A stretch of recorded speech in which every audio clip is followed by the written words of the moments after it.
between the two of them. The inside of Coates. Parker gets too heavily involved. And that's Whitehead and Coates.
Hello everyone and welcome to the VRRC League of Champions with the DTM Cup. We are here at the incredible Zolder circuit for round one. My name is Daniel Handover. Joining me in the commentary box this evening is Mr. Dave Marshall. Dave, how are you doing this evening, sir?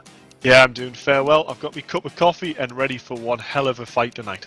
A cup of coffee. What more could you need than a cup of coffee to see you through what is going to be some incredible racing? I mean, to be fair, Dave, actually thinking about it, you're probably not going to need that much coffee, are you? Let's be honest. No, I mean, I don't like to be favouriteist here, but DTM is one I've been looking forward to since the start of League of Champions, you know. 3 different classes of car, all different weights, different powertrains. You know, it's proven a real challenge for the drivers, especially on this particularly bumpy start of the track. So yeah, really look forward to seeing how the drivers deal with this. And, you know, watching the start of this race is going to be one to remember. It is absolutely indeed. I mean, to be fair, as you were saying, Dave, you just touched on it briefly. This is part of a 4-round championship, isn't it? This is part of a 4 months worth of championship, 4 different disciplines. So if you want to just go a little bit more in detail into the League of Champions for us. Yeah, for sure. So this is the 3rd championship as part of the League of Champions. So as you said before, League of Champions has consisted of 4 championships. All go towards a big league table. So this is the 3rd round, which is classic DTM. Our 4th round still remains, which starts 4 weeks from now, and that is Audi TT Cup. So it's very similar to a touring car, spec car, but has the things like push to pass and certain assists that you wouldn't necessarily see on a British touring car. So that's obviously a real favourite for the people that's training ready for the touring car league that was starting. You know, or any of the other drivers that prefer that front-wheel drive discipline. But really, it's, you know, it just enables people to sort of enter a league that is made up of different disciplines, you know, and really a top driver that's good all-round it will come out on top. Indeed, it will. Yes, it's going to be interesting. I mean, the DTMs, like I said, for myself as well, a different, you know, a definite personal favourite for me as well. They're always good fun. They always provide some good racing, and I feel that this is going to be no different. As you can see there, we've got on your screen the incredible Alfa, Mercedes, and BMW. I mean, to be fair, Dave, that Alfa just looks absolutely insane, doesn't it?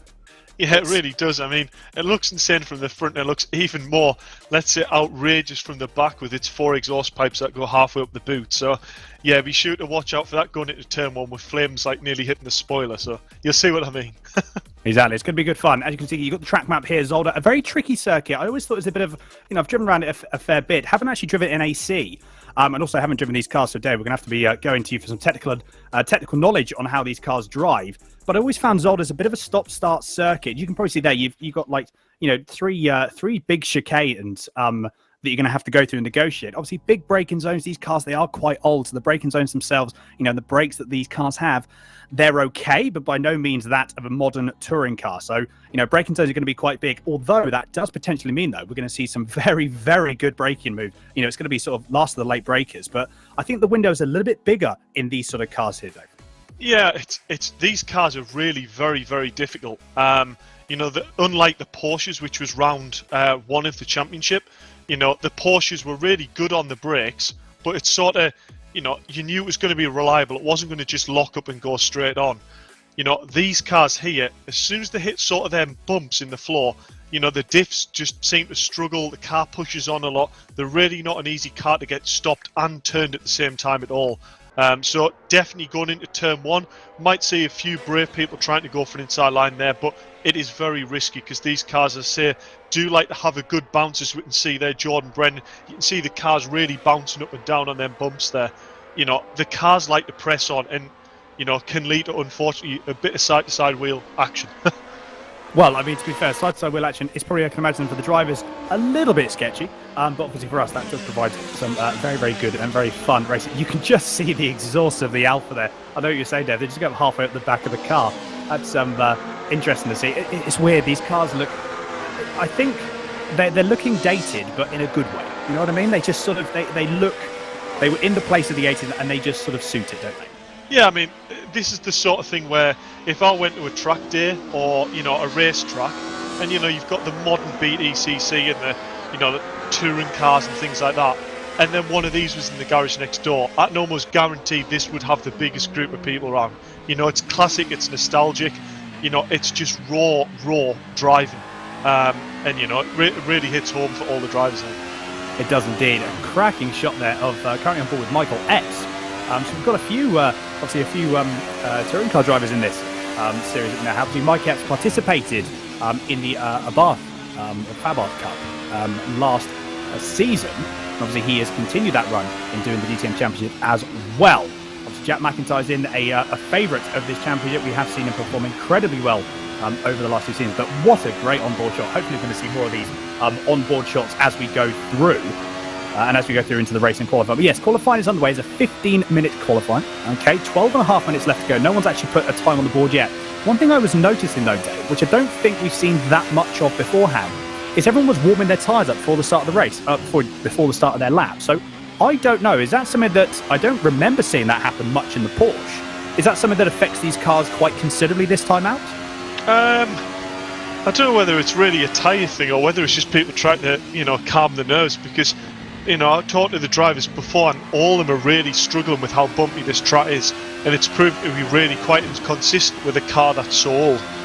You know, one lap you can be a tenth up, the next lap you come around the corner, hit a bump that you haven't quite hit the same way, get the car sideways and you've lost 0.3 of a second. So I think it's drivers just trying to get a bit of composure there. But yeah, getting a bit of front tyre temp's always going to be useful coming out the pits, but they've got the tyre blankets on the tyres, so realistically, they shouldn't find it too hard to keep temp into them tyres.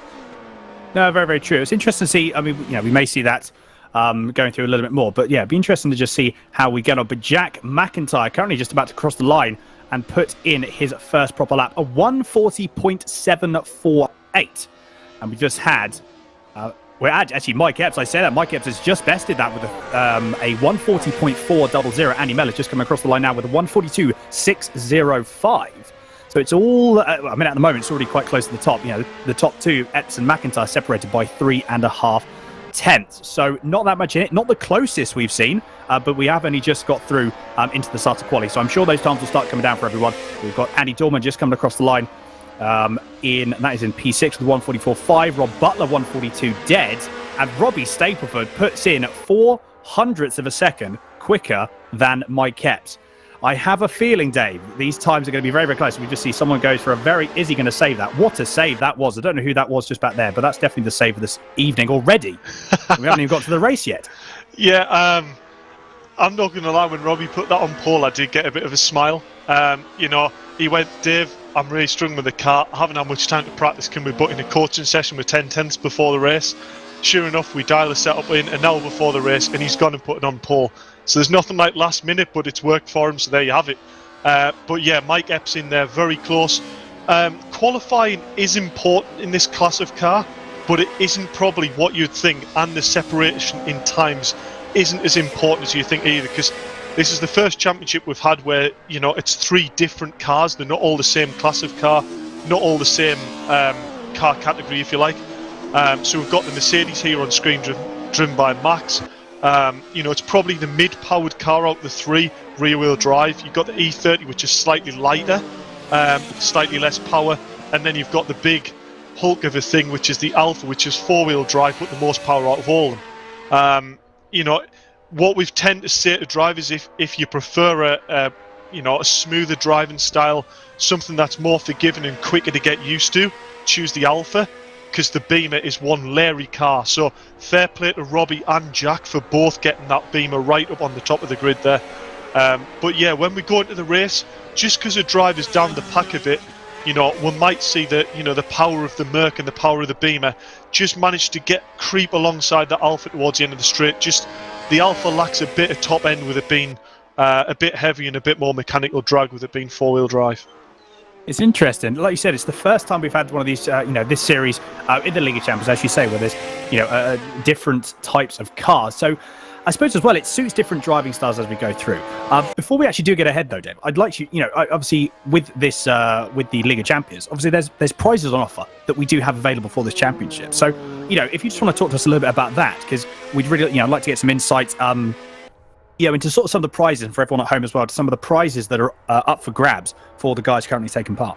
Yeah, for sure. So for every championship within League of Champions, so that's the 4 championships, there's first, second and third place prizes, which is hats and trophies, because everyone loves a nice trophy on the mantelpiece.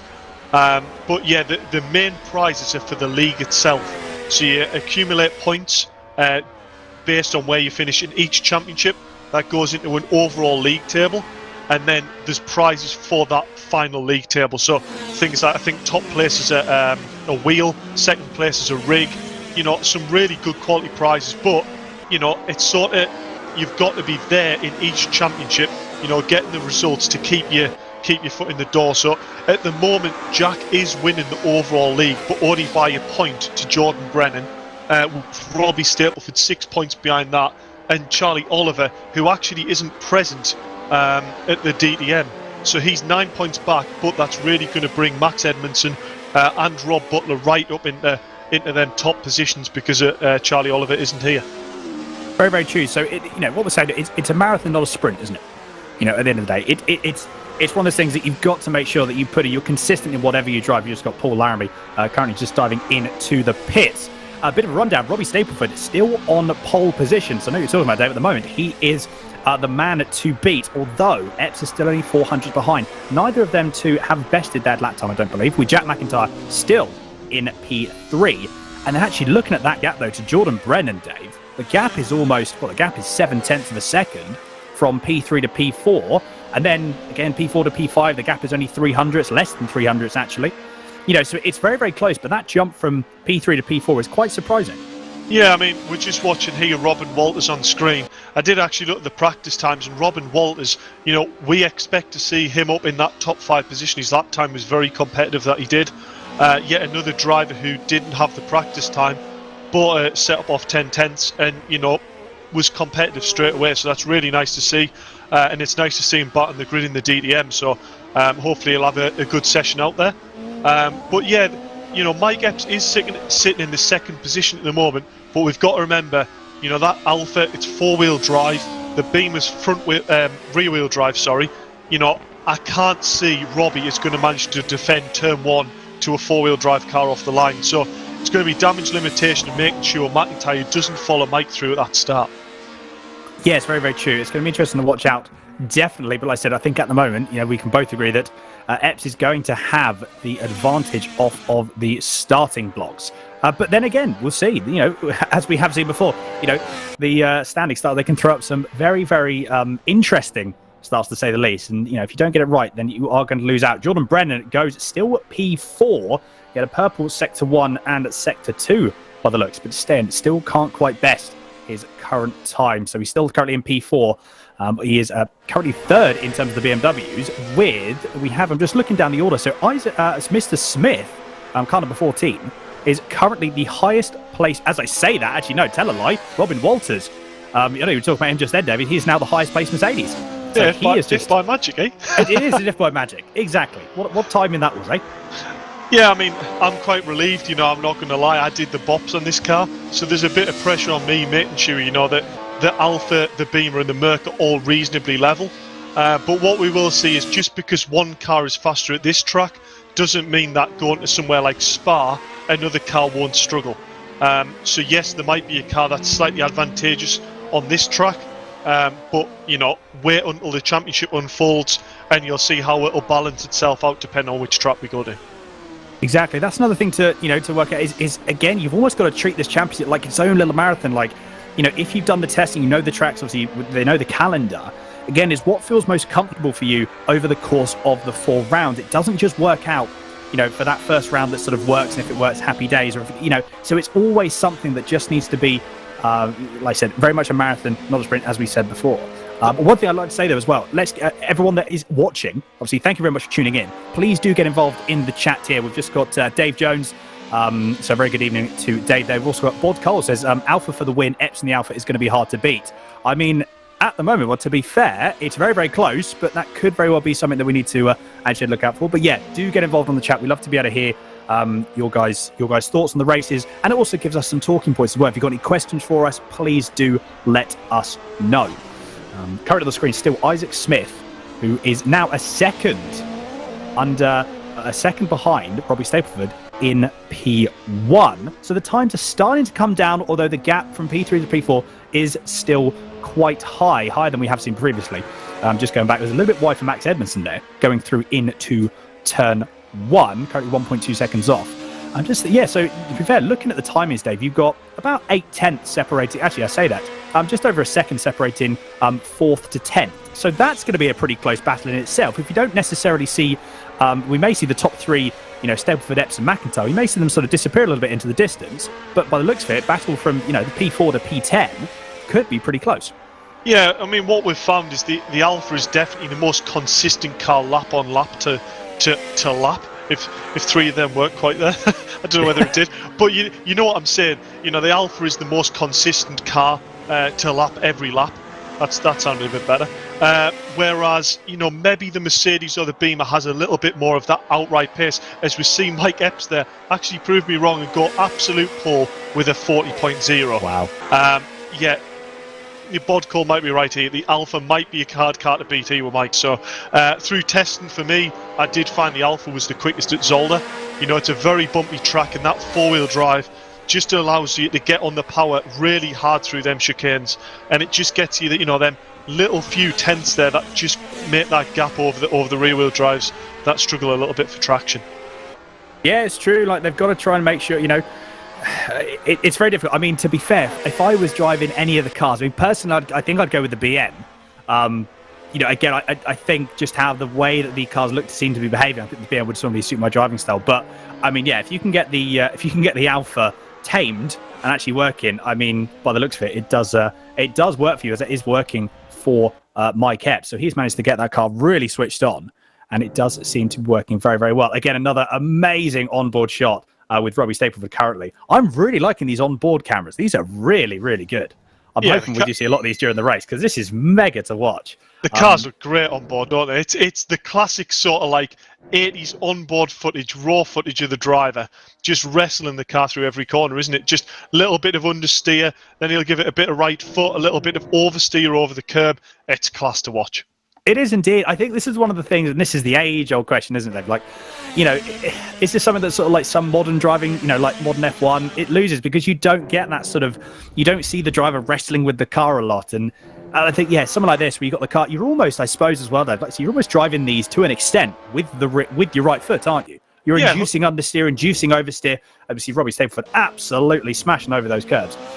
Very, very brave indeed. Yeah, you're driving it with the throttle. The car is sort of, if you want it to rotate more, a bit more throttle. Yeah, if you want it to push understeer more, a bit less. And it's just an element in itself of a driving style, isn't it? Yeah, I mean, I was watching a thing about British touring cars not that long back with the interviews. And, the drivers all got questioned, what era was the favourite car you drove, or what car would you like to drive?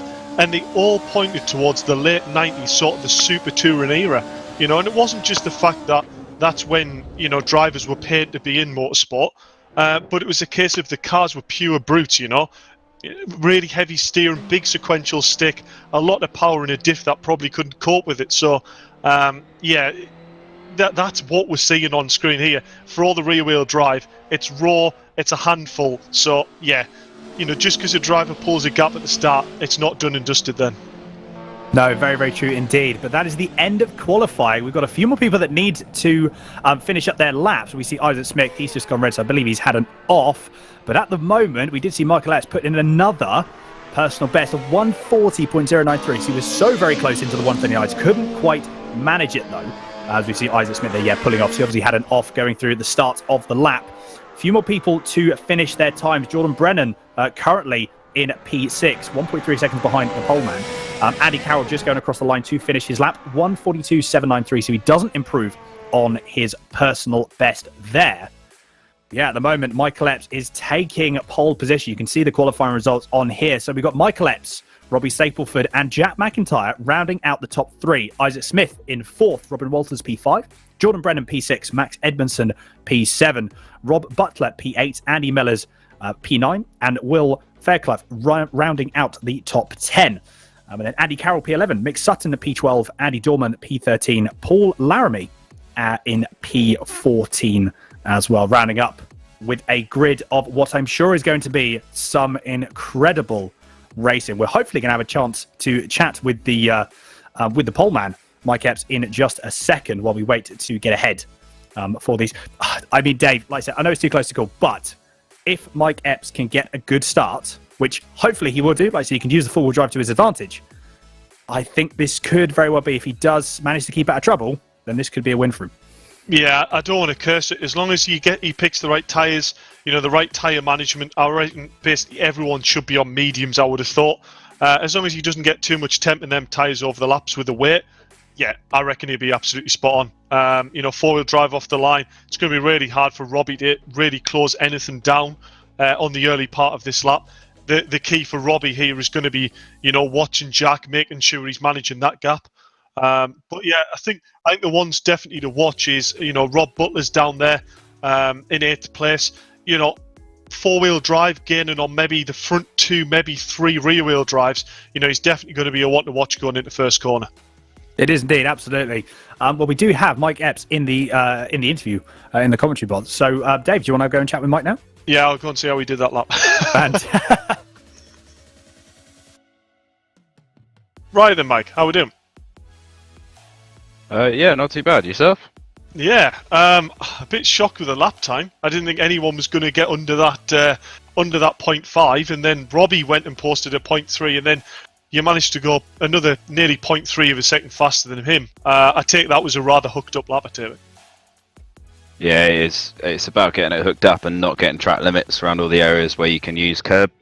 To be honest, I probably had half a tenth or a tenth at the first sector, so I had a 39.9 on the Delta the lap after, and then I ruined the chicane. So it is very much, Zolder's always been one of those circuits where if you can hook the curbs up right and get the lines just right, yeah, well.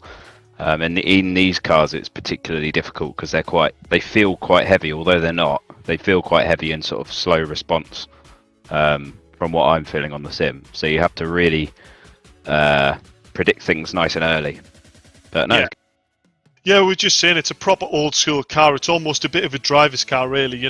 It's a bit sideways, a bit leery, and it's not very forgiving. So you've really got to grab the car and put it where you want to put it. I mean, you must be feeling relatively confident here. You're in a four-wheel drive car in front of the two rear-wheel drive cars behind that have shown real pace. I take it, you're sitting in a fairly comfortable position here. I just wonder, are you going to go into the race and focus on getting that nice early gap and then maintain it, or are you worried a bit about, track limits and focusing on, not running that too risky? To be honest, I did a race run earlier and it feels pretty good. Like you say, the four-wheel drive thing is useful. Obviously, it's noticeably bopped in terms of sort of, it feels like power to kind of make up for the differences in the cars. So I think it's going to really show in the race. I'll finally get to find out what the others are like in theirs. But yeah, as long as I get a nice clear getaway, that's really going to be the key. And the feel of this car, although it's a tiny bit lazy, I think it's going to be really quite strong for coming through the pack in the second race. So I'm looking forward to that.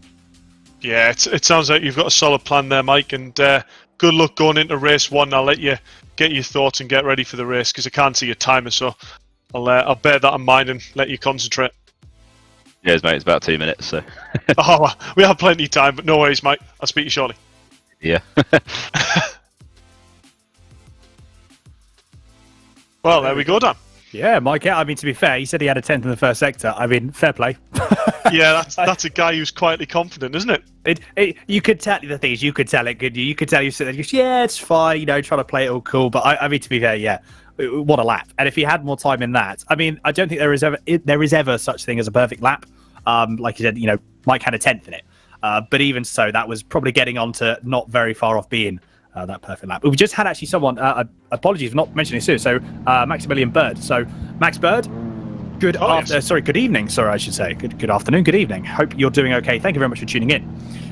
But yes, looking forward to getting race 1 underway. 20-minute race, so time management definitely playing a factor into this. So we could very well see some people that have got some additional pace at the end of or nearing the final stage of the race. Again, it's really hard to call. We've not actually had this before. So, you know, this is the first race. We have no real idea how it's going to go forward, do we, Dave? No, not really. I mean, listen to Mike's interview there. He was almost saying, you know, get race 1 out the way, and I'm thinking about race 2 already. So that definitely says a bit of confidence there. But yeah, I mean, Max Bird's watching, you know, he's done the first 2 rounds of the League of Champions so far, but I believe he's just sitting out Classic DTM just so he can really focus on the up-and-coming mini challenge E-Series as well as the touring cars. So fair play to him for doing that, and hopefully we'll see him on the grid soon. Yes, indeed. I'm really hoping we do see Max back. So, yeah, it was some really, really good racing indeed. But we've got... Can't wait to watch. Kind of annoyed I didn't enter. Well, Max, to be fair, if you've got some good racing to watch, there is going to be some really good racing to watch. Do not worry about that. Also got Ben as well on the stream. So very good evening to you, Ben. Hope you are all okay. But we have the timing lights. As you can see, the lights are just about to come on, and we are going to be underway. We have 6 lights on, and we are away now. It's a blistering start. A little bit late, actually, from Mike Hetz, but that four-wheel drive system just dug into the ground, and he is already gone. It's looking very, very close, actually, at the back of the field. Almost going to go 4 wide. That's a big crash already. Wow, that was a big, big crash. It's still happening, but I think everyone is now... Finally, there was another couple of spins here. I'm sure, Dave, that's going to bring out the safety car because... That's 100% safety car. That was a case of an Alpha, I don't know who it was, determined to get through the pack and just didn't have any clear room in front of him. So there's definitely drivers there that's made good progress. Andy Mellors is up into 6th place. Robin Walters down, I believe, into 7th place.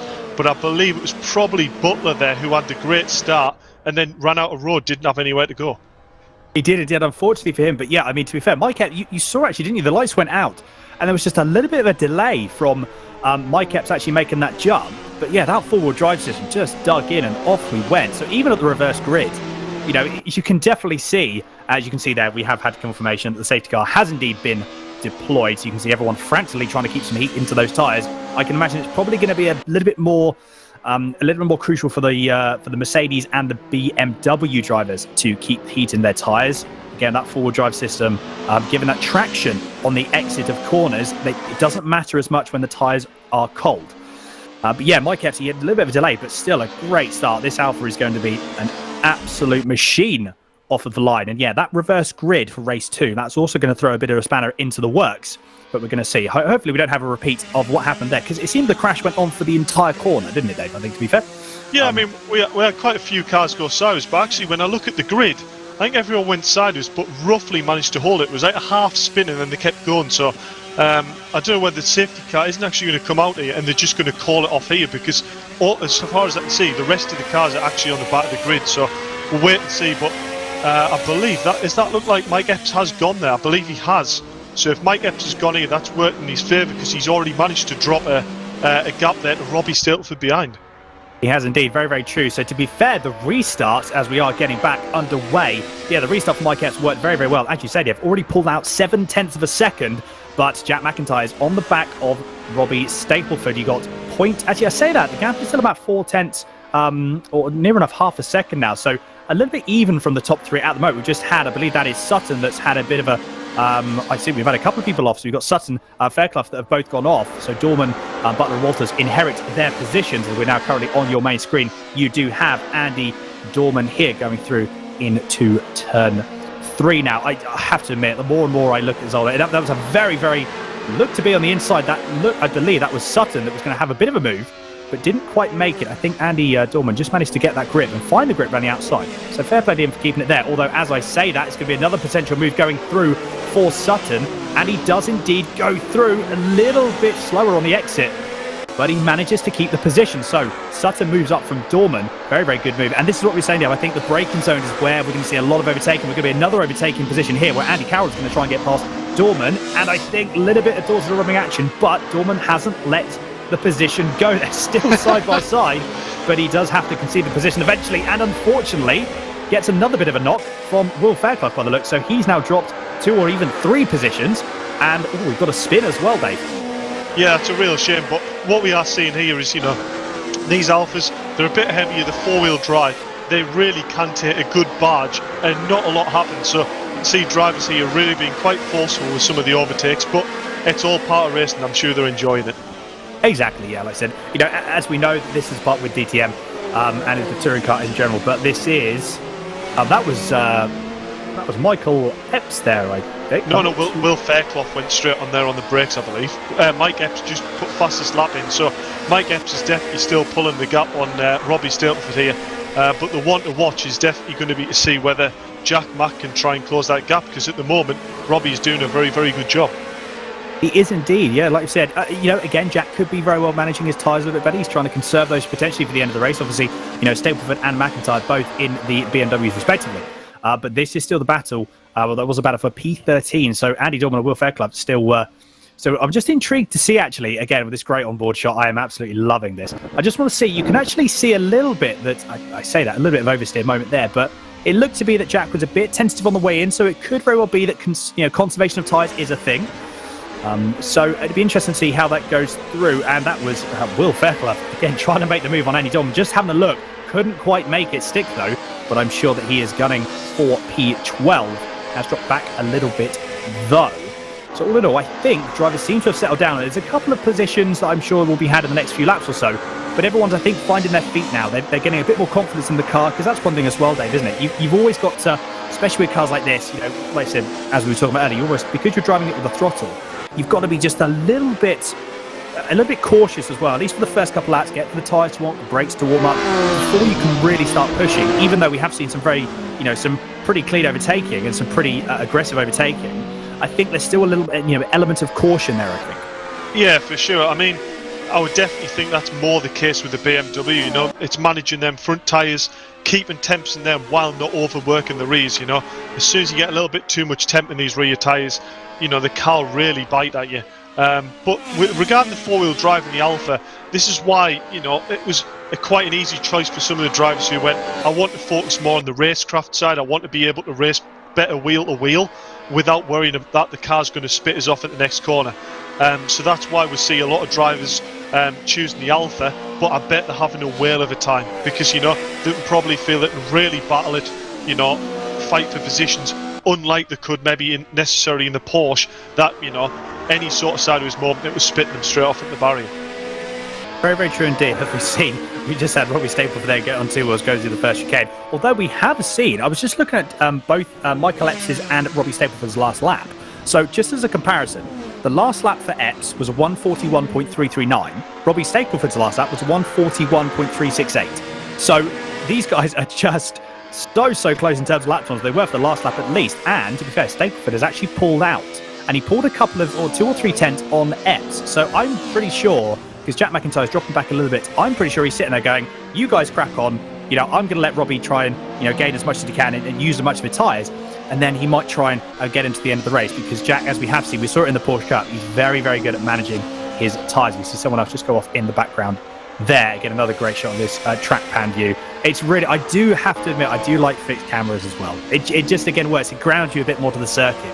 And it's very, very cool indeed when you get those. But at the moment, a bit of a battle here going through. That is Edmondson and Sutton, I believe, that are having a bit of a battle there just in front of us. But the battle here with Will Fairclough on the back bumper. Very carefully, he doesn't melt the front bumper with the exhaust on the rear of Dorman's car there. Because if he gets any closer, I think he will be. Yeah, this is great to see, isn't it? Will's been, wanting a battle like this, I don't know for how long. So for him to be in this chance here, racing, Dorman as hard as he possibly can, literally pushing him through the corners. I bet he's doing this with a grin on his face. It's great. I'm getting a bit goosebumps, if I'm honest, about these cars. They just look great on the track, classic 80s cars. It's a bit of me, this is. I tell you what, I do agree, although it wasn't actually if you said that, I was just about to say it, but Will Fairclough, again, having a bit of a look, but can't quite seem to get the position. This is Alpha on Alpha, and yeah, we can't actually see if there's going to be a position made at the moment, although is Will going to pull out of the slipstream? It looks to be a little bit too far back, and he is indeed, or as I said, look at the spit of flames coming out of Dorman's car there. It is cracking stuff. What a great camera. We have some really good camera angles. I do, again, enjoy it. It really gives you a sense of the speed carrying through, because these cars aren't slow. They're old, in terms of like brakes, the suspension's quite agricultural compared to modern cars. The brakes are quite agricultural, but these cars are so fast in a straight line. It's very, very difficult to get these cars stopped from the speed that these guys are doing. Yeah, I mean, you actually put that nail on the head there. Even on my track car that I've got, I've got 12 clicks of adjustment on the dampers. These cars have four clicks. So that really tells you, technology-wise, I mean, you're probably talking 32 clicks in a modern touring car. So, yeah, these cars, there's very little adjustment of what you can actually change. And even when you change them, you go, has that made that much difference? Not really. You've just got to actually drive it with the wheel, drive it a lot with your feet, and really, point the car where you want it to go and just floor it. Indeed, I know. It is that sort of stage, I suppose, like I said, the four-wheel drive, that's how it's just point and squirt the car, and it's just like point the car in the general direction, flat out, and off you go. It's a really, really old-school style of driving, which I absolutely love. Although we have seen Rob Butler is in the pits. I'm not entirely sure if he's got damage that he's trying to nurse and couldn't quite manage it, or the damage was irreparable, he couldn't actually drive the car in its current state, but he has jumped in the pits, so a bit unfortunate for him through there. So not entirely sure what was going on with that, but hopefully we may get some information on that a bit later on. As we're currently Rob Walters in P6. He's just sitting there or thereabouts in P6. He's having a good race of his own. He's just sitting there, again, waiting for stuff to happen. This is one of the things as well, is having the patience to just sitting there and just allowing everything to come to you, allowing the race to come to you. I know it's, in the 20-minute race, we've actually just crossed halfway, in fact, so 9 minutes and 50 seconds left to go. And as we can see here, just actually jumping on board back with Robbie Stapleford. He's closing. I don't think he's closing the gap. It's staying around the 7/10, 8/10 of a second. Now I don't know. Again, is this Michael Epps? Is Epps just sitting there, just going? He's controlling the pace of this race at the moment. He knows that he's got time in the bag, or is he really trying to drive the car as hard as he can? You just saw it there, a little bit of a squirming. Again, trying to get as much traction down in the forward drive to be utilised as much as possible. I'm intrigued actually, because Stapleford's just pulled another 2/10 out. And at last, I mean, these guys are so fast in race pace. You've got a best lap for Epps, or best lap for both Epps and Stapleford. Epps a 40.991, but Stapleford is a 40.762. Yeah, 40.7 on what I believe is probably medium tyres is a phenomenal pace. That's...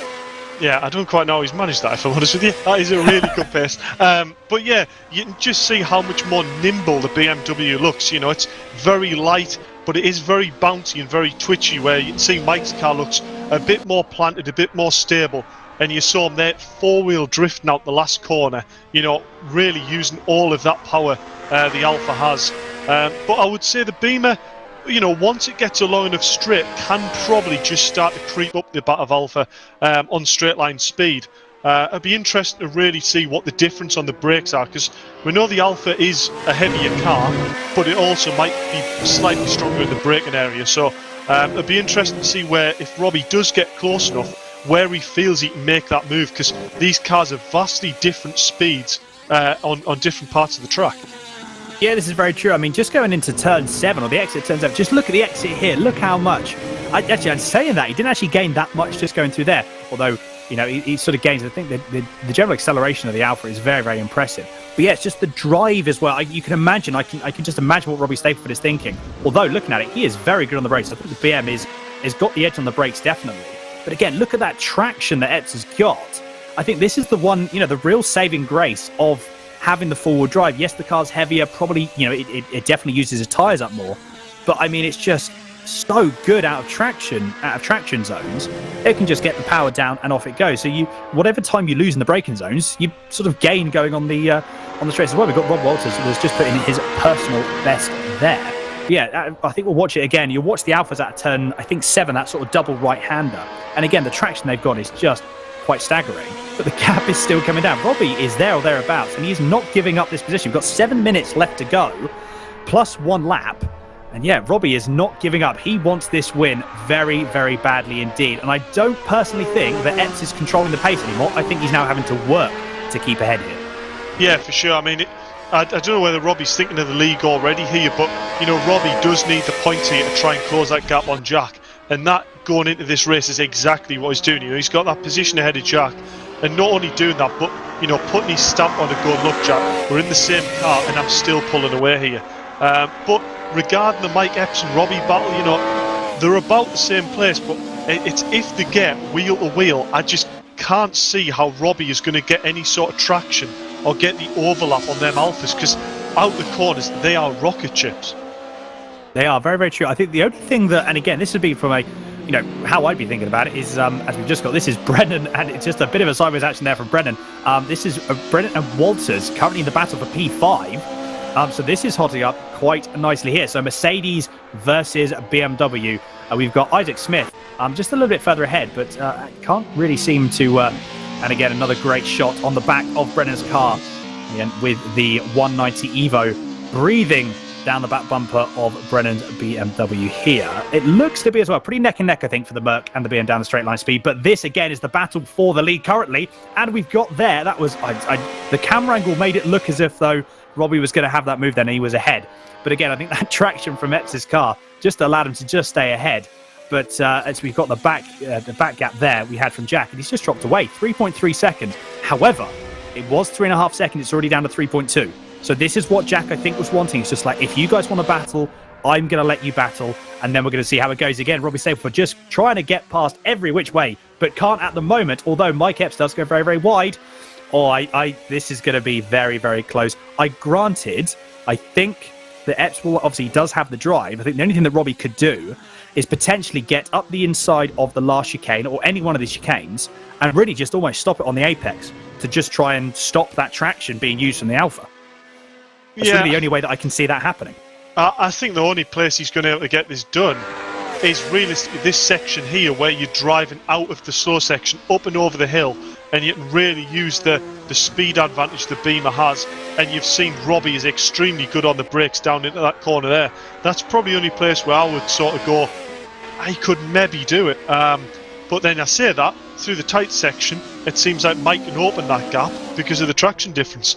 I don't know, if I was Robbie in this scenario, yeah, he's got the pace advantage, but he's got to be wary that that little battle there made Jack close up by nearly a second there. So if he does that too many more times, Jack will be right on him, and it could possibly give them time to pounce. So, you know, Robbie needs to be smart here. Maybe goes, that extra place is maybe not worth it. Sit back, you know, Mike's quick enough, go with him, and then try again in race 2. Yeah, that's true, and that's another thing. Like you said, you know, always got to treat this as a, you know, what's the gain versus the loss. And like I said, if he wants to try and close that gap to Jack, then any points that he can gain ahead of Jack are always going to be beneficial.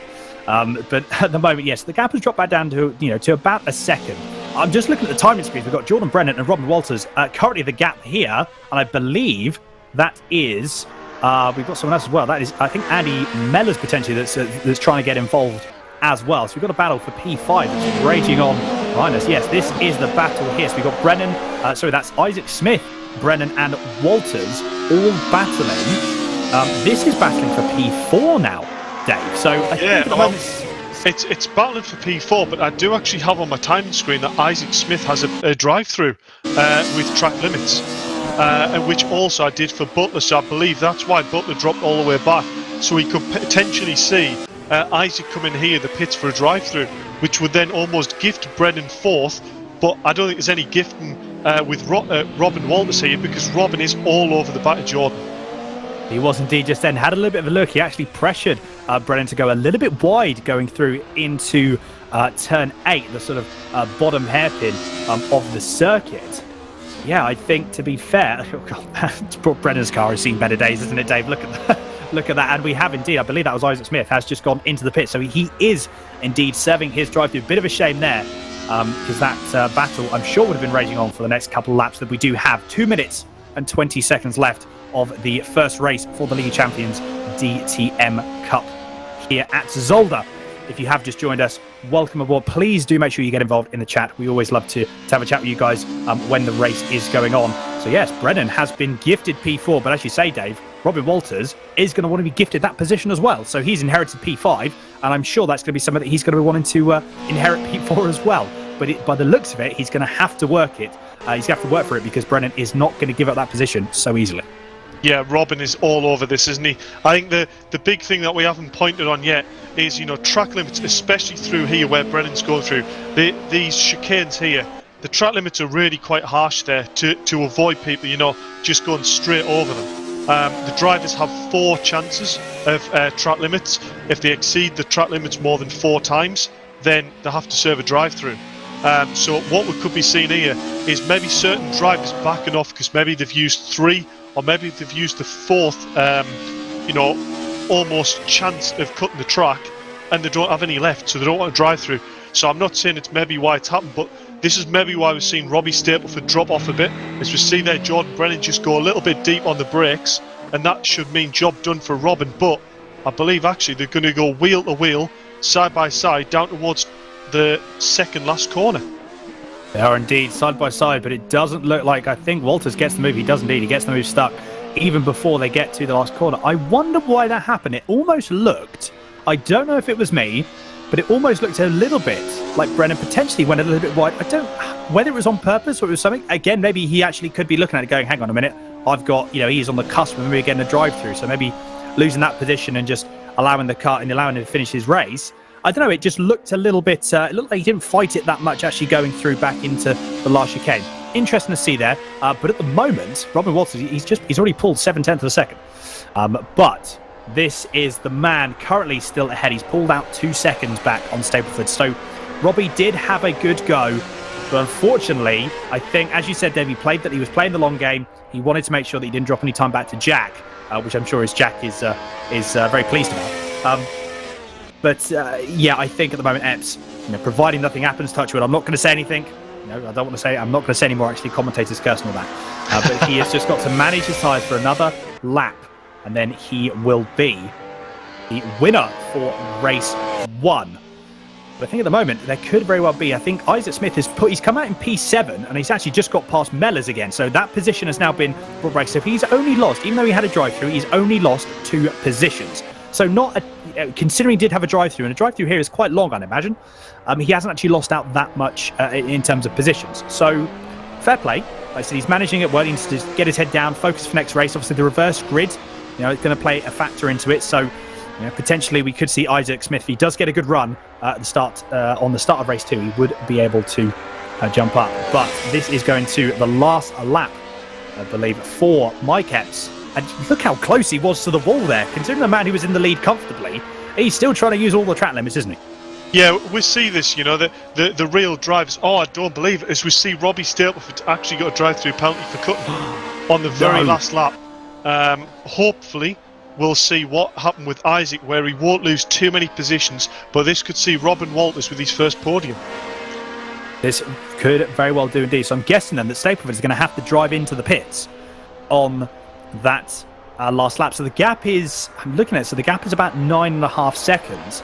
I'm just trying to think where the start finish line is.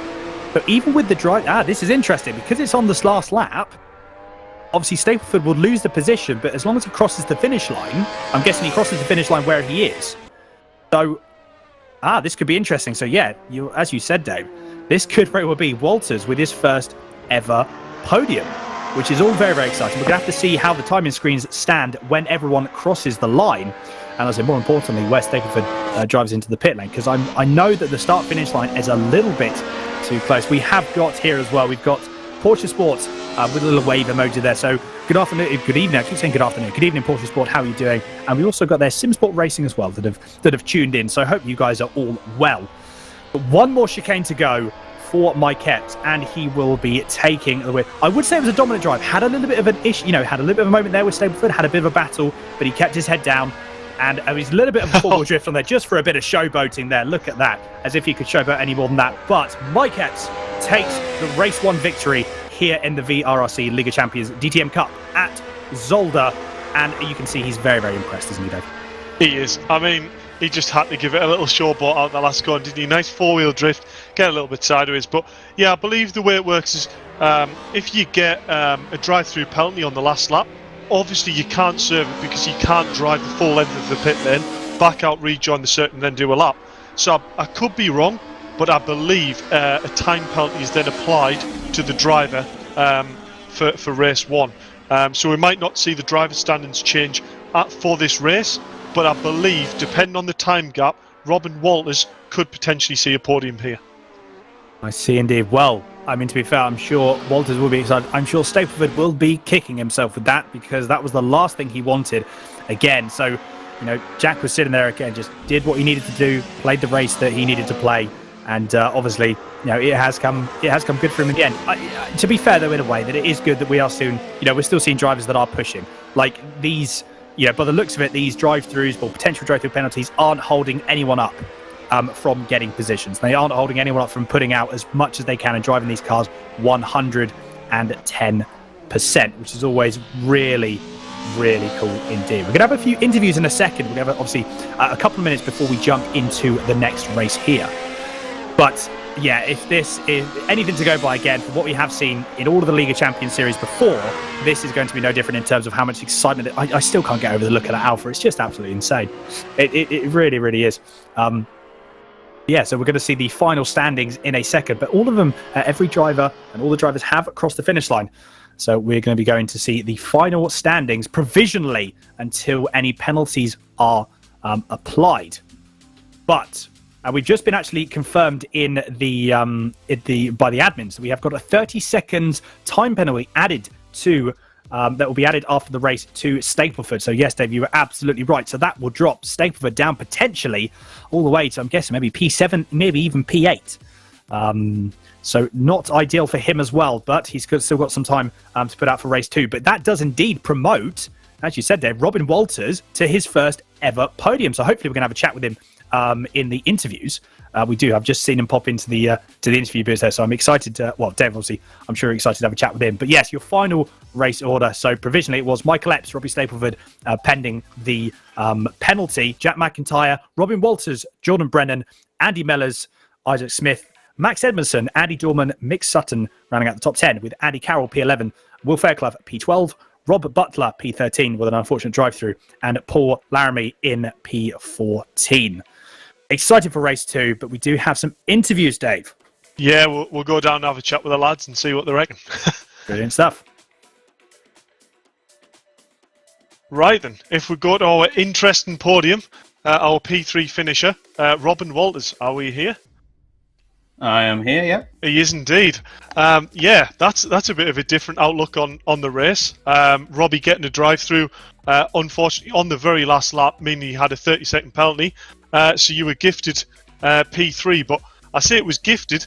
You know, you had a very strong battle there with Jordan, and we just saw him outbreak himself slightly. Is that the way the race panned out for yourself? Yeah, I think after a fairly poor start, got involved in something, not quite sure what happened. I think I landed in something like 6th or 7th. And then, yeah, just tried to latch onto the back of Isaac and Jordan and just keep it clean. And I was hoping they would make mistakes. And I think Isaac had a drive-through, Jordan made the mistake, and then a pleasant surprise at the end with Robbie's penalty, unfortunately for Robbie. Yeah, I mean, you know, we've seen you in the other championships and you've either had bad luck or struggled a little bit with the car, but you really seem quite at home in this Merc. You know, it seems to suit your driving style, and you're definitely getting the lap times down. Not at all. It's horrible. Yeah, no, the car, it's okay. I seem to have found a happy medium with the setup, but yeah, it's to be fair, I'll confess I ran traction control during the race. I know not many people are, but for me to be able to keep hold of the car, I've had serious traction control. Yeah, well, I mean, these cars are old brutes. You know, they don't have the modern technology and the nice feeling steering wheel and the way they're kit with bumps. You know, these cars are just raw. Which certain drivers like, certain think, you know, it's a bit of a handful. But yeah, it's really nice to see you on the podium, and good luck going into race 2. Thank you very much. Nice to be here. No bother, Rob. On to P2, Jack Mack, another calculated drive. I I was going to ask, how much are them, cutting tracks an issue for pace and lap time? It depends really. There's a couple of spots where it's through the chicanes where you can get really close to it, but there seems to be a line through there that's still quick and not really risky as the other guys, the two in front of me, were doing. I was having to take a lot more risks to try and keep up in the first half, but yeah, it's tricky. It's tricky. Yeah, I mean it seemed to pay off in the end because for your lap time wasn't quite there on the start of the race. By the end, you're actually starting to crawl back on. So maybe they've got near the end of their track limits warnings, and they had to back the pace off. So hence why I said, it's all about calculating the risks, and you were dropping away from P4, you were opening up that nice gap, but you were still making sure you were going to finish on the podium. So another good solid effort. Any sort of tactics going towards race 2? You're obviously seeing how fast the alphas are off the line. Whether there's much you can really do in defending that. But have you got any tactics going towards race 2 for that side of things? Not really, just to survive. I think it was a bit crazy in the mirrors going towards turn 1 at the start of that race. So just trying to not be in the middle of whatever happens this time. Those alphas are quick off the start, aren't they? So yeah, I don't think there's any beating those. I've changed my gear ratios a little bit. I was bogging down a bit too much there. So a couple of changes now. I think my tyres weren't really on compared to the other guys ahead of me at the start of that race. So we'll try and get them a bit better this time. But no, that sucks for Robbie. It's never, it's good to be second, but it's never good to get it like that. So hopefully he does well this race. Yeah, I'm sure it'd be good. But no, fair play to yourself. You drove well and brought home another second place on the grid, which just keeps bringing home points for yourself. So well done and good luck for going towards race 2. Cheers, mate. Thank you. No, but. And on to Mike Epps, yet again, top step of the podium. Brought it home after putting it on pole. A good, solid race, but Robbie definitely didn't make it easy. No, he didn't, to be fair. Listening to the other boys, yeah, same thing on track limits. I was on my 4th warning from about 3 laps to go, so had to really just turn in a little later for the chicane and just take it a little safer. I don't know about the other cars, but if you turn in just a smidge late, it just doesn't quite make the line and you end up skipping the right hand curb. You don't really gain anything for it, but obviously the game goes no, that's a penalty. Yeah, you have to be careful. Yeah, it's good off the line, this car, but definitely felt a bit weak in the middle, and I can tell that we're weak in the brake zones. So yeah, other circuits during this season it's going to level out a bit, but it does definitely feel quite strong around here. Alright, I noticed time's getting among us here, so I'll let you go and put your head down, but really good effort in race 1 and good luck for race 2. Cheers, mate. Can't wait for the launch.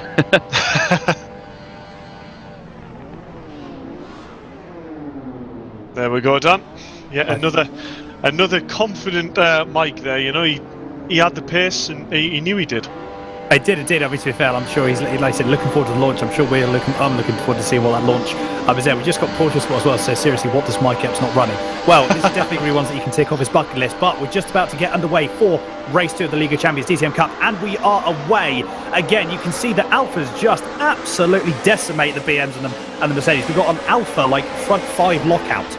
As we can see here. Again, all seem to be a little bit more clean going through this time around. We've got Mike Epps, you can see in the bottom right corner of your screen, but in the top left, still showing at the front. Will Fairclough is currently on pole, and he is just, as I see that, Mick Sutton has had a bit of a half spin and has hit the barrier. That's unfortunate for him. I don't think that would be a safety car, as he was the only one that spun off, and I believe that was his own accord. Although I say that, that wasn't a commentator's curse because that already happened before I said it. Okay, but we have had a couple of other cars, unfortunately, been collected. Not entirely sure if this is going to be another safety car. We're going to see and we're going to hear in a second. But yeah, Will Fairclough has put 2.5 seconds already on Mellors, so he has just disappeared. Unfortunately, it's all going to be put to waste because the safety car has indeed been deployed. So again, what we're going to see is the pack are going to get bunched up again. We could very well have this just to be the one safety car lap. So the cars are all going to bunch together and then we are going to get underway. But, I mean, it was a cleaner start through turn 1 day, which is a shame it didn't happen as much on turn 2 this time. Yeah, it was a lot cleaner of a start. It's what we like to see. Yeah, I reckon we'll probably see the same as race 1. They're not going to bring out a safety car when basically all the pack is already bunched back up again. This is the second time this season Will Fairclough's had a great launch, a great start, and then safety cars come out. you know, and hindered his getaway. We saw it in Porsche, so hopefully he's learnt his lesson.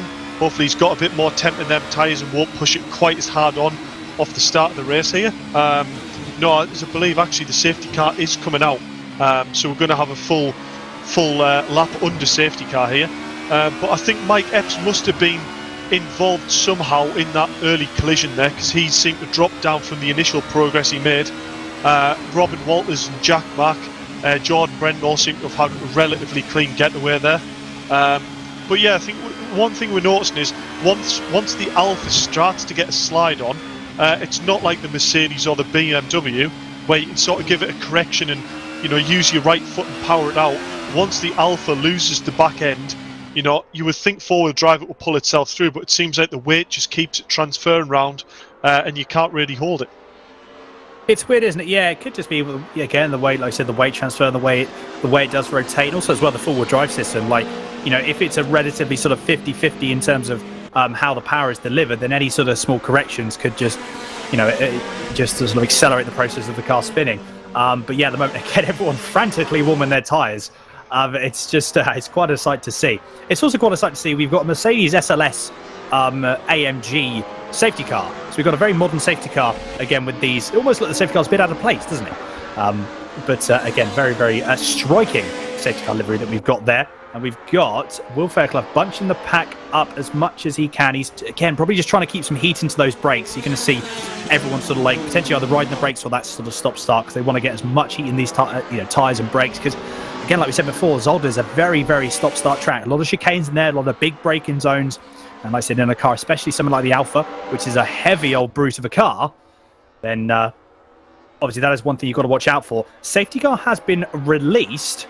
So in a second, it's going to be up to basically Will Fairclough when he would like to go. Okay, so as we can see here, we're now just on board currently with Isaac Smith. Yeah, again, another great onboard shot. So you can see frantically warming these tyres, still trying to get some heat in them as much as he can. Probably not going to want to be doing that too much longer, because everyone is going to be wanting to go. And I think someone got caught out there. It might have been Edmondson that got caught out warming his tyres before the race went on. Will Fairclough didn't get a very good jump on everyone, so the gap to Mellis is only 0.2 of a second. So I wonder if there's going to be Mellis trying to jump on the bandwagon and get into P1 very, very early. Although it seems to be that Will had a very good exit out of the last chicane. So he didn't necessarily get the jump that Epps did at the start of the race. And I say that, Will's gone wide again. He manages, wow, that was close indeed. He manages to save it, but he's going to lose out again another couple of positions. And oh dear, this is a blimp cam here showing perfectly what happened in terms of a little bit of rubbing his racing, as they say. But Edmondson lost out there big time. But again, Will, just a small little mistake, especially going through turn one. That's not ideal for him, is it, Dave? Yeah, I bet he's kicking himself again for that one. You know, just a little bit too late on the brakes. Ran it a little bit deep into the gravel, but I don't quite know how we managed to find the gap there. I believe it was between Andy Mellors and the front of Max Edmondson's car. Must have been a wafer between the two cars. So yeah, a bit of luck there, but unlucky that he ran a bit wide.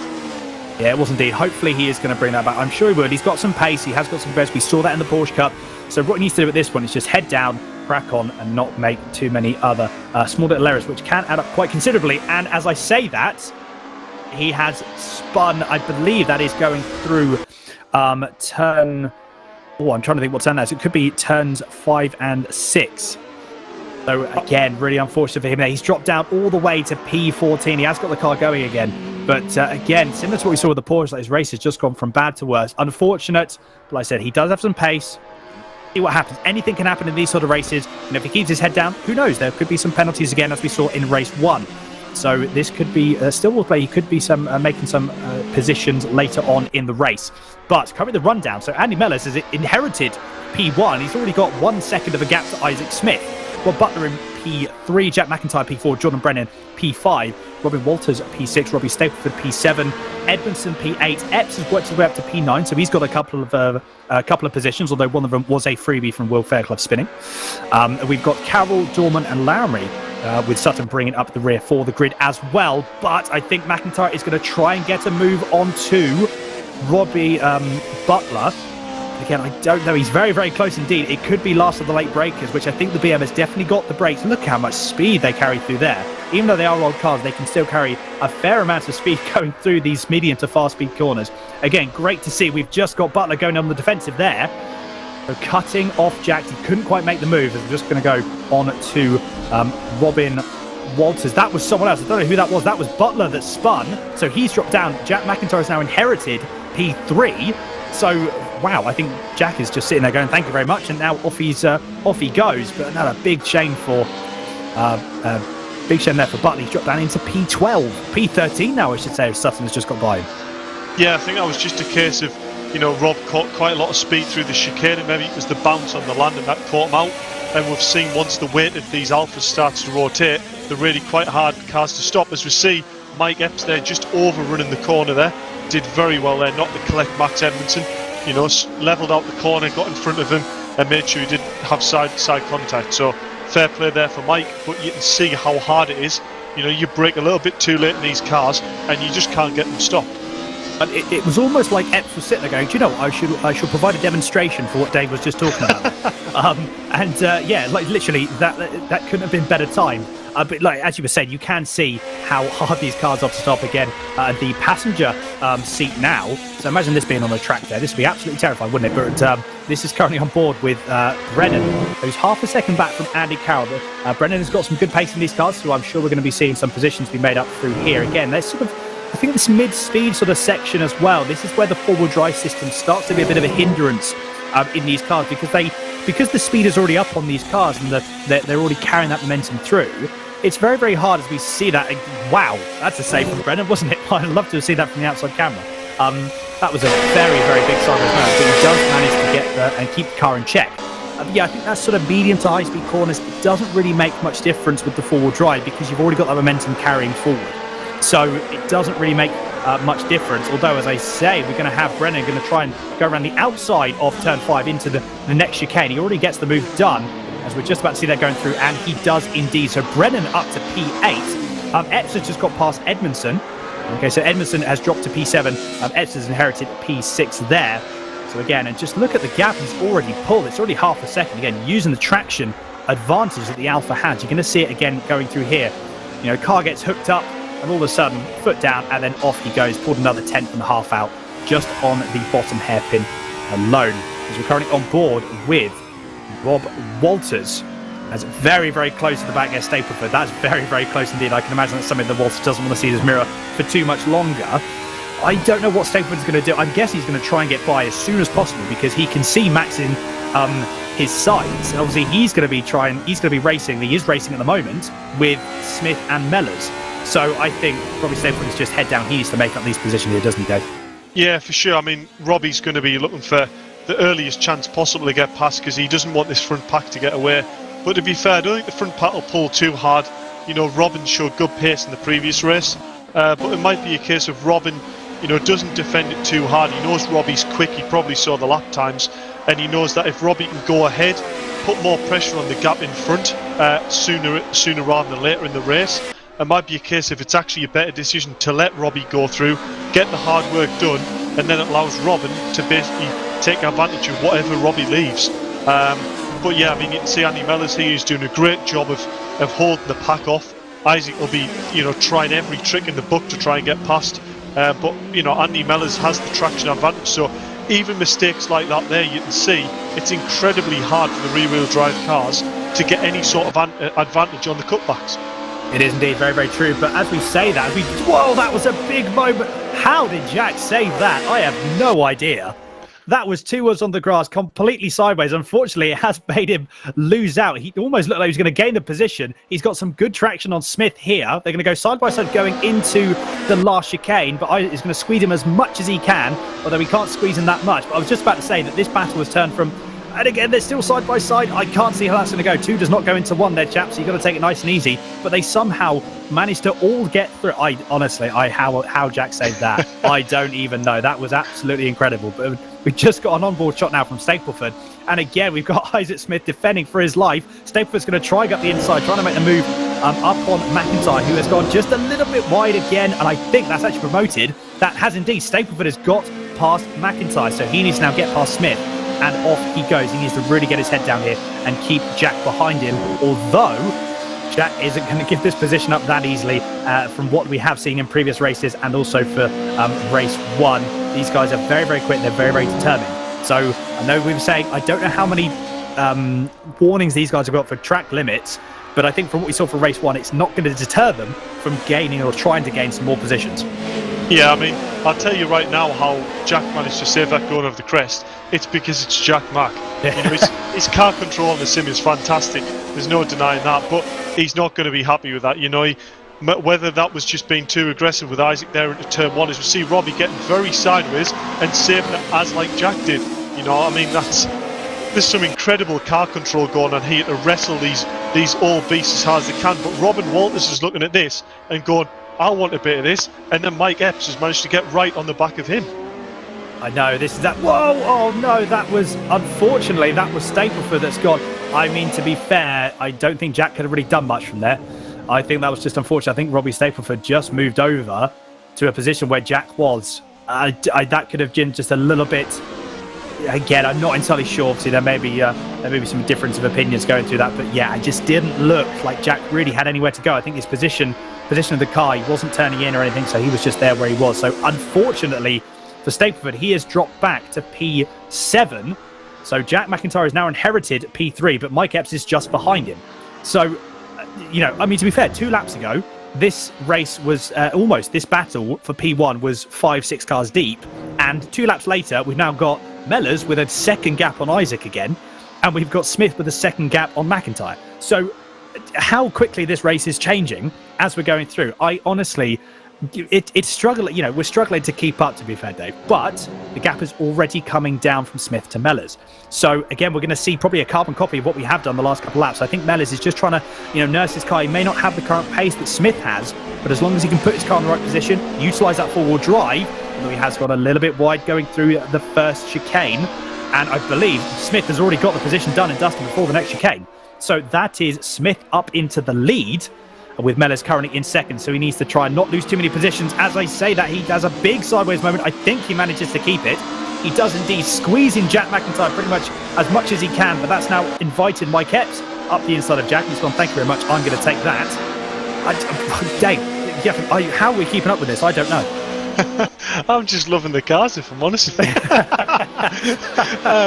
Yeah, we can see, you know, Jack Mack here, unfortunately, that beam is looking rather minute when it goes wheel to wheel with these Alphas. You know, it's almost just getting bounced out the way, but there you can see the real advantage the BMW had there on straight line grunt over the Alphas. You know, fair play to Andy. He saw that was the move done and dusted there. You know, backed out, tucked nicely in and hasn't lost another position to Mike. No, it's very, very true. Although, I'm not entirely sure what happened there. I think Mellors may have actually had a bit of a lift going through and going down the start finish line. Not entirely sure what that was. It could potentially have been letting Mike Epps through, and I think, yeah, there was not really much contesting there in terms of that position, but unfortunately that's going to allow him, that nearly lost him another position to, I believe that was Walters there, who's making his way back up, currently in P5. But yeah, so Isaac Smith has been released. The gap is 1.6 seconds. But again, Jack McIntyre, I don't think he's going to want to be doing much else from here. He is just, again, head down. He needs to just plug away at his own race. Mike Epps is 1.3 seconds behind. I'm interested to see the pace. We know that Mike Epps is incredibly quick in this car. But again, we've got Walters going to potentially make a move up the inside of Mellors going into the first chicane. He does make the move stick. Can he keep it controlled? No, he can't. He can't keep it controlled. And he goes wide. I think, again, as much as this braking zone, actually, you know, cars, it's very easy to be last at the late breakers going into the chicane, but you've got to make sure you get it stopped and get it through onto the exit, which he didn't quite manage to do. So he's dropped back now into P7. So unfortunately, a bit of an error there has cost him a few positions. Brennan, again, is just sitting there trundling along at his own pace for them. He's doing his own race, currently in P8, but the gap to Robin Walters is only about 0.3 of a second. So again, like, this race can change, as we have seen. We've only got 4 minutes left. This race has just flown by. We've only potentially got another maybe 3 or 4 laps, but this race could all very well change. Yeah, I think Robin Walters, you know, he knows the pace he's got here. I believe that was Max Edmondson. Whoa! I mean, I don't quite know what happened there. That appeared to me like 2 cars got very much hooked onto another and drove each other into the wall. But Robin Walters is laughing with that because that's promoted him in the 5th place. has indeed. Yes, I have no idea what happened there. But at the moment, the two finishes, the two DNFs, we've got Butler and Fairclough. I believe that was Edmondson has got a drive through because he's dropped all the way down into P10. But the gap here, we now just jumped back on board with Mike Epps, a great bonnet cam. We can see here that the gap has come down to about, the gap has come down half a second in the space of a couple of laps. But the gap is also coming down between McIntyre and Smith. So at the rate these guys are catching up with each other, this could very well be a three-way battle for the race win in race 2 within the last lap or so. Wow. Oh. I mean, these guys are just absolutely on. That's not the car, bear in mind. For people that are watching, that isn't the car that's doing that. That is just the drivers being absolutely on the limit. I mean, it has paid off because Epps looked to be cutting it very fine there. I can't imagine how that wouldn't have been a warning for track limits, but maybe you could be calculating the risk and going, hang on a minute, if I can catch up, it's worth having one of those warnings to be had if you can gain a little bit of time. So again, you can tell as a racing driver using as much of the track as they can and a little bit more. Yeah, for sure. I mean, what you said there before about Mike calculating the risk, I think that's probably exactly what this case is. He might have a few cut tracks there that he knows he's got in the bag, and he's already closing massively here on Jack, and he'd be hoping that Jack closes into Isaac at the same rate he closes in on Jack, and then it'll hopefully give them an option then where Jack tries to attack Isaac and he can get 2 for the price of 1 and get another win. Indeed. Well, we're not going to have very long to find out. 2 minutes left is the time. This is going to be 2 laps left on the lead, potentially 3 with the +1 lap. We're going to have to see how it goes. But this battle for P1 is slowly becoming a 3-way battle. It's a 2-way battle at the moment, although with another another lap or so, another half a lap or so, I think it's going to be definitely a 3-way battle because the gap is coming down from Epps. I think Jack is in the worst position here because Jack has got to, again, we talk about calculated risk. This is definitely one that Jack has got to work out. What does he need to do? Is it worth him not fighting Mike Epps that much and allowing the car and allowing Mike Epps to gain a position, potentially to make a move on Isaac, slowing him down, and then he can pounce on the opportunity? Or again, is it worth him defending, maximizing positions? You've got Mellors that is 5 seconds behind. So at the moment, realistically, there's nothing that's going to happen, and there's no other positions that are going to be made. Again, you see Epps utilizing as much of the grip that the car has. So you've got Andy Mellors and Robin Walters currently battling for P4.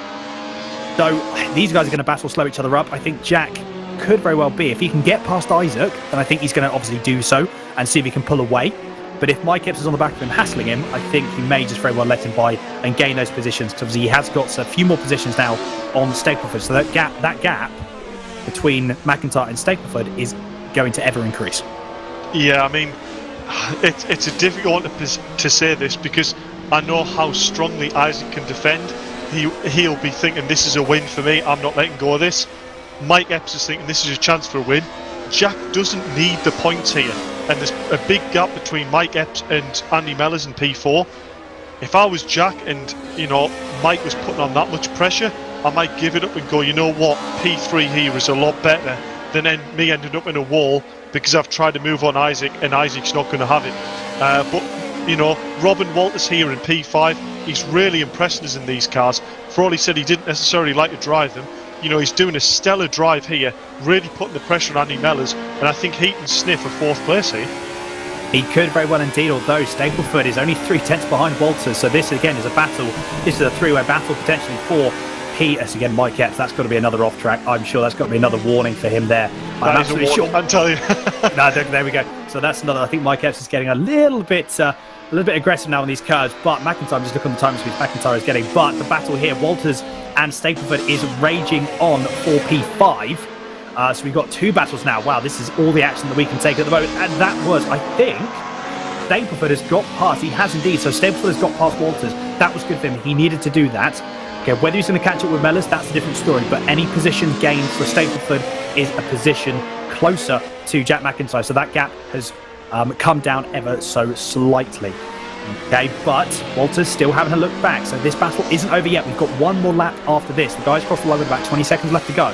So I believe this is the last lap, and we've got, this is going to be, they're going to go 3 wide going into turn 1. They're going to go 3 wide going into, I can't believe they're going to do this. Look at that, look at the blimp view.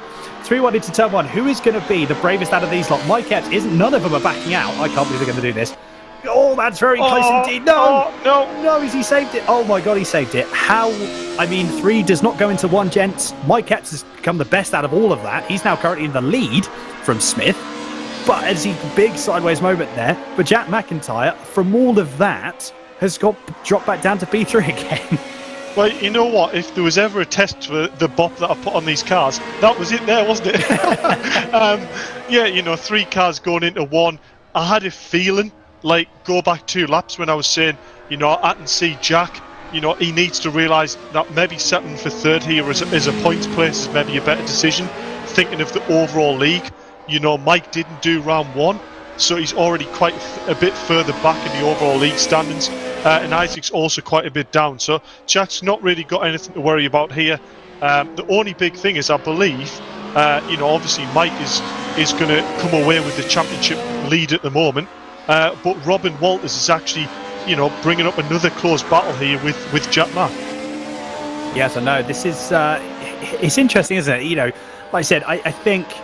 How we're looking at McIntyre, Jack is playing, he is definitely playing the long game. Like, he's not necessarily, I'm sure he obviously wants to do as well as he can during these championships and doing the individual ones, but it is very much the overall championship for him, definitely, that is the key thing here. But this is it. So we have Mike Epps going through the chicane for one last time for race 2. It is a back-to-back win, providing, again, a little bit of four-wheel drift in there, but he does take race 2. Another, again, very, very good drive. So race 2 out of 2 for Mike Epps for round 1 of this VRRC. And that was Stapleford again. Stapleford has spun. So he's dropped down to P6. I think that was Stapleford that spun. It was indeed. So he's dropped down to P6. So he's dropped back down to P6. That's, again, unfortunate. So, again, Stapleford just, again, another position drop. That's another position further away from Jack. So, obviously, Jack's sitting there going, thank you very much. Stapleford is obviously thinking the complete opposite. And we've got Andy Carroll currently in P9. I mean, look at Andy Mellors, P4. A very, very good drive from him. That's a very, very respectable drive. So, no, fair play. He managed what he needed to do. He managed the race well. And he carried on. So we've got Mick Sutton currently in P10. Getting around the top 10, just coming through the last chicane in a moment with Laramie in P11. And Edmondson, who has already finished in P12, and as I said, Mick Sutton taking a little bit of an excursion on the last, and as I said, that decides that he wants to do some grass cutting in the process of going through the last chicane. But he does cross the line in P10. So Laramie 10 seconds behind in P11. Edmondson's already finished, but yeah, the 2 DNFs, Butler and Fairclough. A big shame for Fairclough, isn't it, Dave? I mean, again, we saw it in the Porsche. Unfortunately, we've seen it again through here. That was not ideal. It is. It's a real shame. But, it's going to be hard for Will to pick his chin up here. But, he's got to realise that, his pace was there. He was driving well. It was driving within himself. It was just a case of, learning little tricks with the tyres, keeping temp in the tyres. And also, not to try and race for absolutely every single position. If there's a driver there that maybe has a little bit more speed, it's very easy to just try and defend every position you can. The inner racer wants you to finish as well as you can, but sometimes it just doesn't lend itself to be a good result. No, very true. But like you said, Max has just got to, sit there and Will has just got to sit there and go, do you know what? No, there is positions to be gained. There are movements to be had. At the end of the day, it is something that you have got to put your head up, remove, forget about this race, learn from it in the sense, forget about the bad points, but learn from them and take them into round 2. And it's the hardest track of the season. So it's very true as well. Yeah. Very true as well. And I think as well, everyone is looking, everyone's looking as well. They're looking at they're all learning the cars as well. Like I said, as much as the testing is going, again, you don't necessarily know in a racing scenario. You don't know what works, what doesn't work. There's a little bit of experimentation there, which sometimes does pay off and sometimes doesn't. Again, it's all about that calculated risk. But I think, again, Michael Epps there coming through with the most calculated risk of all. And we've got here, the Bot Cole saying, Epps in an Alpha, told you, stonking racing from all. I mean, to be fair, couldn't have put it better ourselves there, Bod. Really couldn't have put it better ourselves. That was some incredible. I'm 3 wide into turn 1 at Zolder. I've never seen that ever. Yeah, I was just happy to see the cars were all about level. If I'm honest. I mean, to be fair as well, you look at it. You had Alpha, Mercedes, BMW. So again, like the BOP that you've done, Dave, is very, very good indeed. Well, I'll take credit for that. I've seen it on screen now, so I'm relatively happy. But yeah, looking forward to seeing what the drivers can do going into round 2.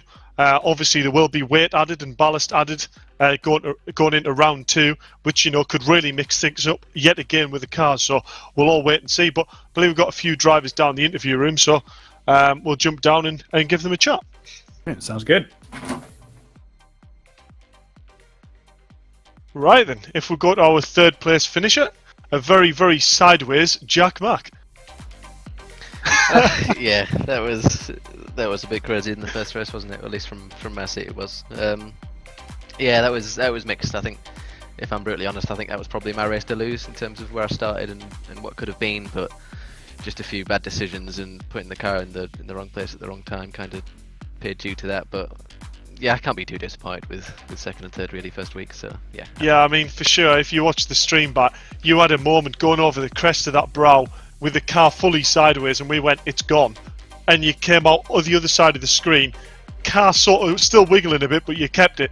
And Dan was going, "How the world did he keep that?" And I went, "That is simply Jack Mack. He can just hold on to stuff that you shouldn't really be able to hang on to." But yeah, I mean, you literally grabbed the car there, and you drove the hell out of it. Yeah, I think that was probably all that practice we had the other night in the Escort, in the Moto Escort sliding around. That probably helped a little bit with that moment. But yeah, I mean, to be honest, I kind of thought the same at that point. I thought that was a goner, but yeah, kept in it and it came back round. So yeah, it's good fun. It's a brilliant little car to drive. Yeah, I mean, going into round 2, what have you learned from the opening round? Which cars have certain strengths where, and what are you to look for?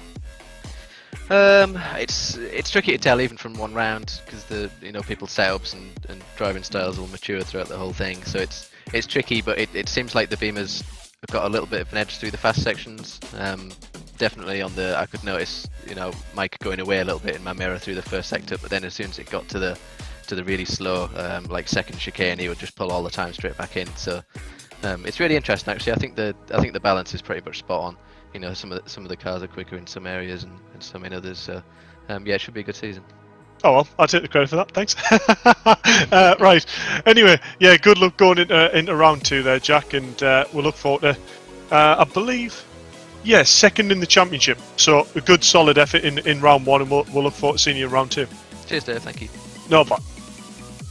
We'll go on to a very determined Isaac Smith. A good solid 2nd place result there. We'll like to see you doing a bit better in race 1, but you definitely made it count in race 2. Yeah, obviously I wanted the 1st place, but last lap 3 cars wide, it's not always the easiest to come out of it at the front. So we ended up 2nd, which is okay for championship points. And yeah, it's the slowest car around here really. Just it doesn't suit this car, so onwards and upwards. Yeah, I mean, if any sort of test of the BOP was that straight 3 abreast going down to turn 1, and it was more or less, the Beamer maybe had a slight advantage down the straight, I think it's fair to say, but the Beamer also seems to struggle to get on the power a little bit more coming out the corner. So yeah, that was 3 into 1, don't necessarily go, but somehow 2 of you managed to come out of it. So that worked all right for you, but you didn't really have any response to Mike there, did you? No, sadly not. Obviously, he's got the traction off the corners with a 4-wheel drive, and it paid off for him there. I was on the bump stops trying to hold it, so. No, it's great to see, and if I'm honest, it's great to see drivers like yourself, with the standard of driving you've got, really throwing these cars around. And the majority of the stream have watched all the cars basically 4-wheel drifting around the corners, which it's a real spectacle to watch on stream. So for all it sacrifices you driving it a little bit, it helps to watch. Yeah, I imagine it's a good watch. It's a good car to drive. It's difficult around this track. Obviously, the other cars are slightly quicker. So yeah, one last quick question regarding, I haven't told you how much ballast is going to be added to the car yet, but going into round 2, do you think ballast is really going to mix up the balance of these cars? And do you think you're going to really see the Alpha and maybe the BMW hindered with having having more weight?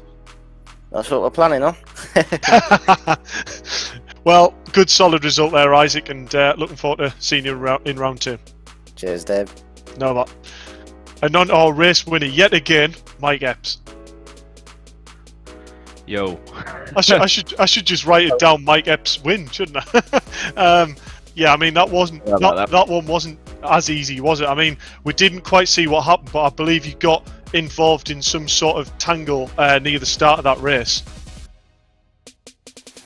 Yeah, so I got a good launch. I was sort of stuck in the middle because it's great off the line, but about halfway to the first corner, the BMs, and I think I'd say the Mercs as well, but the BMs especially, they just start to pull you back. So any open you have is sort of reduced, and I was sat there going, oh god, okay, right, middle lines. We get to the right-hander, and I don't know what happened, but a few cars off, and they all sort of stayed in the middle, but then they gravitated towards the inside, and I'd already picked the right-hand gap to go through, which wasn't there by the time I made it. So massive. That would have been race ending really in a real life situation. I think it was a full hit to the engine bay and all that, but luckily the car was okay. Probably had a bit of damage, but we still had fairly normal pace, to be honest, afterwards. So yeah, good race. A quick comment I want to say: apologise to Jack for the most offensive door-to-door contact I think I've ever made with anyone. The lap before the skirmish that resulted in me getting into the lead. I don't know what it is, but you miss your brake point by half a meter, or you press the brake with, I don't know, 2-3% too much force, and you are going forward. Yeah, no stopping it. It's like a homing missile to the cars in front. And I just parked it sideways and doored Jack, but luckily we sort of stayed in the same position. So. Yeah, well, I'm going to actually give a little tactic now. Actually, what I've found with the cars is, unless if you really give it quite a strong aggressive blip on the downshifts, it's almost like you can have a real strong engine overrun in the braking areas. But I know exactly what you mean. You're basically a sitting passenger there, just going, I know I'm going to hit him. Let's hope this is not too bad. And yeah, to be fair, it didn't look too bad on stream. And you didn't gain really that much of advantage over it. So I'm sure Jack will take that on board. And yeah, but another really good solid finish. And going into round 2, do you think the weight's going to hinder this car, or do you think, if it's going to be another technical track, is it going to still have its advantage in the twisty areas? Yeah, I think, like you say, there's a few quirks that I'm still figuring out to make this car quick consistently. The one lap pace is fine when you get it hooked up, but yeah, over a race distance, especially as the tyres wear, it's quite tricky. It's obviously got better traction as tyres wear, but of course it wears the front out as well, so your entries are worse than the rear-wheel drive cars. So you struggle at different points, especially in the first half of the lap. Which brings me on to the next tracks. I mean, I think this is we spoke the other day. This is probably the strongest circuit for it. So that combined with ballast, I think it's going to be a case of big compromise with setup and trying to figure out how to draw back any sort of loss of pace in a straight line that we might inherit from the extra weight. But we'll see. It's a great start. Obviously, the point system is quite favourable to a pole win-win. That's a really good start for me. So all I've got to do is just stay there now, finish, not run into too many issues, and don't abuse too many track limits, and I'm sure we'll be okay. Well, as I said before, great effort there, Mike, and pole win-win. Couldn't really be a better scenario, really. So good luck going into round 2, and we'll be looking on the timing sheets. Cheers, mate. Yeah, it's one of the best sentences you'll ever say in a race career, pole win-win. So hopefully I'll be saying a few more of them this month, whether it's in this or the other 2 series I'm competing in. So cheers, guys. Thank you. Cheers, Mike. Thanks. There we go. Pole win-win, Dan. Pole win-win. I know. I mean, to be fair, I'm sure he is going to be taking that confidence going through the round 2. But he said he's doing 2 other championships. So fair enough. How you can adapt to different cars and that like that and still be competitive, I don't know. I couldn't do it. But fair play to the people that can. I tell you what, I'm obviously we're just looking at the timer. We're gonna have to wrap up in a second. But I mean, if again this is the way it's going to be running for the next 3 weeks. Again, as we said, I just can't wait. I want them to do it now. You're right there. And, to be fair, we're all looking forward to round 2, but also, VRRC is running the Mini E-Series this weekend as well. So that starts on Saturday morning. And, Mike Epps is competing in that as well, along with me. I've put my life on the line and going for the second E-Series win in Minis. But, so that starts on Saturday. And then 2 weeks' time, we've got the sign-ups. Oh, look at that, Mike Yao on point there with the presentation there. We've got the Touring Car E-Series supported by MSL PowerMaxed Racing, also Fast R, and sign-ups are still live for that. There's still space, but not many at all there. Get involved with that. Some excellent prizes and some absolute top drivers from around the world competing in BTCC, GT racing, World Touring Cars, just about anything that names it. So if you want to get involved, jump on VRRC Facebook page and drop us a message. Yeah, we have just been told as well that it is currently half price as well. I believe that's entry is half price. So, yeah, but I believe that was because Fast R came on board. So big credit to them. It's made it a lot more affordable for sim racers to enter. It's huge credit to them.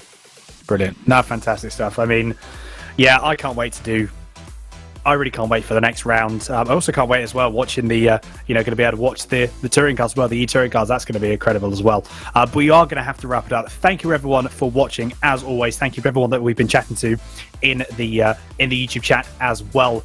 But like I said, we are going to call it a day here from all of us here. So from Mr. Dave Marshall, from Mike Yao in the commentary and in the broadcast booth as well, and from me, Daniel Handover. We look forward to seeing you next week. Do take care and stay safe.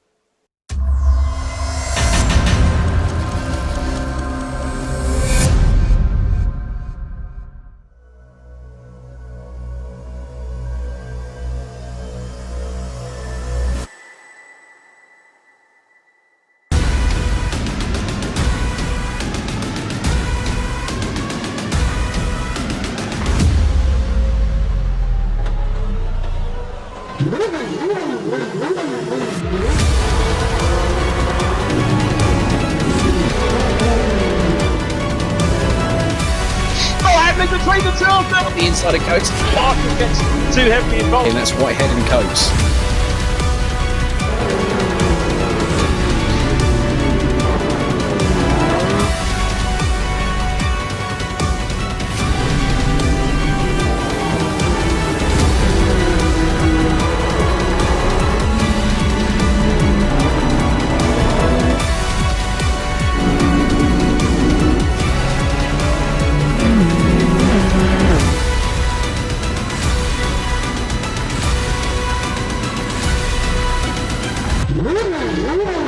Woo!